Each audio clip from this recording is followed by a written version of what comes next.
Hi guys, how you doing?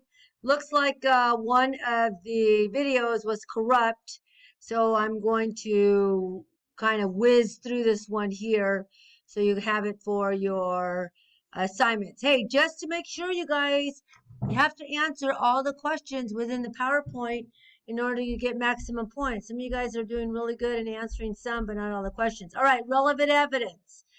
They talk about the exclusion of relevant evidence on grounds of prejudice. Okay, so the best example of this is say that you have a 2-year old that was killed and stabbed and raped and sodomized and all kinds of horrible things. Okay, so the pictures that they will show, like say the person got a knife and cut him across the neck. So, not to inflame the jury, you want to establish what killed the child. However, you're not going to show 10, 15, 20 different angles of that person's head because it may inflame the jury. And just seeing that picture alone, oh, guy's guilty, right? Yeah, let's get rid of him too. So you can't inflame the jury. Confusion, you don't want to show a lot of different pictures of the same thing because it may cause more confusion than what it's worth and a waste of time.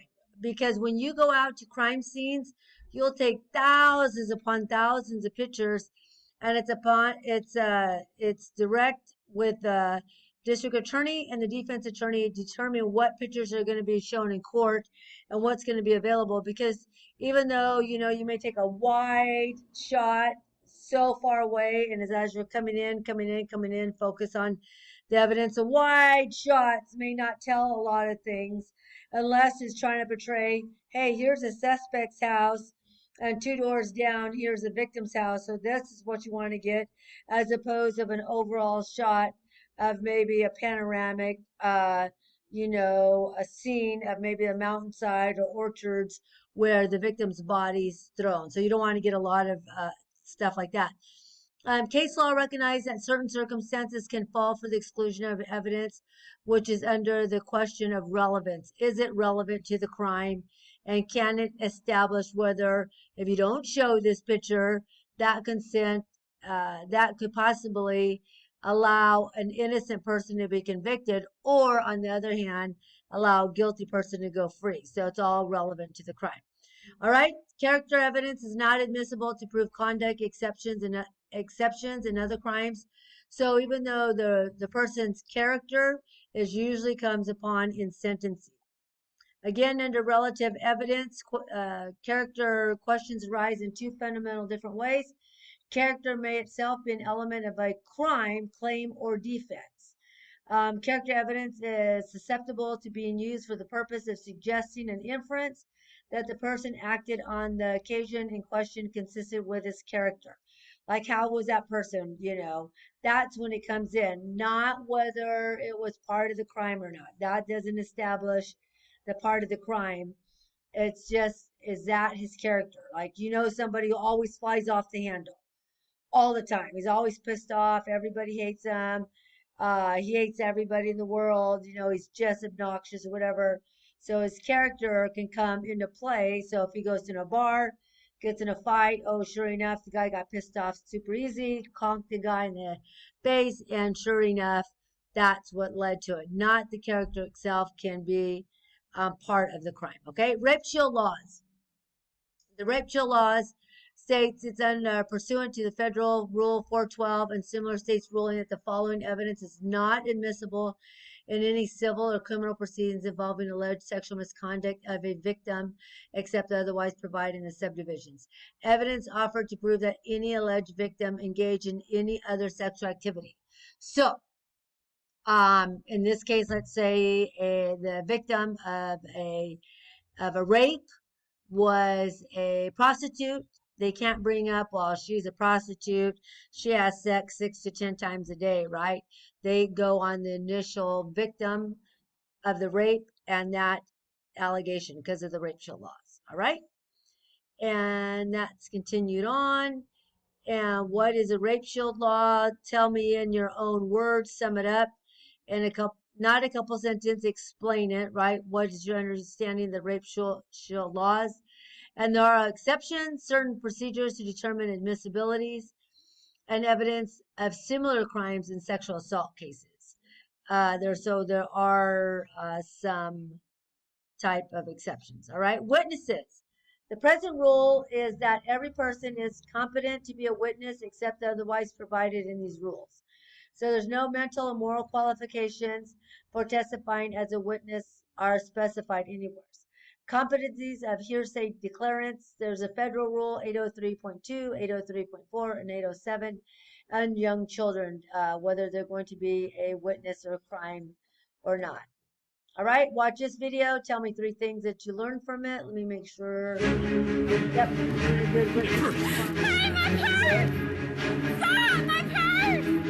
Freeze. Okay, like it says, freeze right there. Stop the video. Okay, did you stop it? Stop the video. Don't do anything else. Stop the video. Okay. Again, this is on your honor. Obviously, I'm not in the classroom walking around to see who's paying attention or not. But get into the mindset, right? What did you just observe? Write it down. Tell me when you submit to this assignment, what did you just observe? What happened? Explain what happened, okay? And then after you're done with that, because everything happens in law enforcement like that, you always got to be ready, always watching, observing people, okay? As soon as something happens. You're at home or in Starbucks or wherever your little computer's hanging out right now, right? Watching a video. There's no stress, there's no adrenaline running, there's nobody yelling and screaming, right? You're watching a video. You should be able to tell me verbatim what had just occurred, okay? So after you write what just occurred, watch a video again and tell me whether you're right or wrong. Also, 3 different things you learn from the video. So the scenario there, you should have stopped here, right? Done. Tell me what you observed.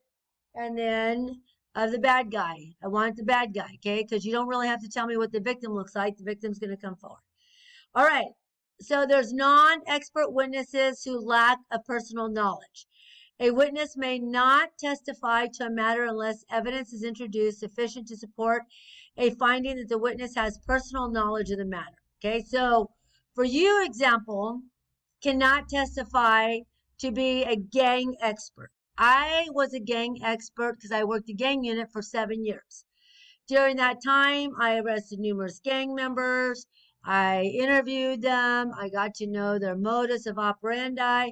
I knew what the different graffiti stand for. I knew the type of clothing they wore. I knew the locations that they claimed to be a gang territory. Okay.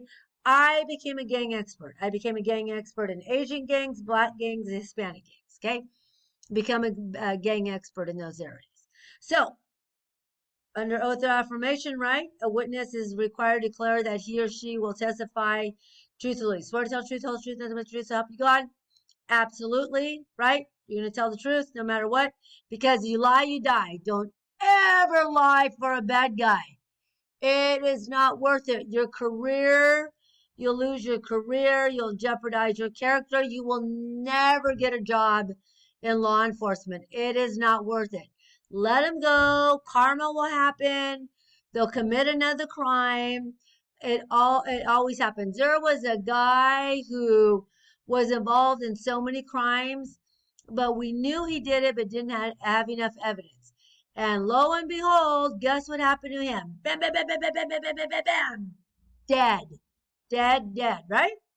So there you go. All right. Impeachment of a witness, meaning that the witness you believe lied, you're going to bring other people, other evidence forward in order to say this witness is a liar. Liar, liar, liar, right? And here's all these reasons why. So evidence of character and conduct of the witness, again, you don't want to be caught lying. And sometimes they use jailhouse snitches, but they always bring in the fact that they're a jailhouse snitch, right? So how upstanding can you be being a jailhouse snitch, all right? All right. Impeachment by evidence of conviction of a crime, so they can bring that. Motive, order of interrogation and presentation. Make sure you look at each slide. This is worth 5 points. Let me know you found it, chapter 9. This is, because some people don't listen to me. They kind of like look for the questions like, oh, there might be a question here or not, and don't look at it. So those for you that look at it and listen, great. Prior statements of witnesses, opportunity for witness to explain or deny a statement, exclusion of the witness, invoking the rule, and you can sequester a witness. All right. Then they have the lay witness. You're out and about, and all of a sudden you see a shootout in front of you. You're a non-expert, but you can testify to what you observed. Say you observed that crime that we just watched at that beginning of the video, a couple slides back. You are the witness. They can call you to testify to see what you have observed. Okay, let me stop there. Let me see. Oh, you know what? We got a couple more. I better stop there. Let's see if we can't bang this out here. Documents. You have documents to show whether the documents are committed to the crime or not. They can be photographs. Have to be the original writing. Can't be copied or anything like that. Watch this video. Tell me one thing that you learned from it. Requirement of the original documents is needed. I already talked about that already. The summary is you have to have the chain of custody, know where there's documents all the time. This week, I'm not going to have you do the case law if you want to look it up. Woo! Bless me. And here's everything that you guys learned in chapter 9. Hang in there. You guys got this. Woo! Almost over. All right. Talk to you guys later. Bye-bye.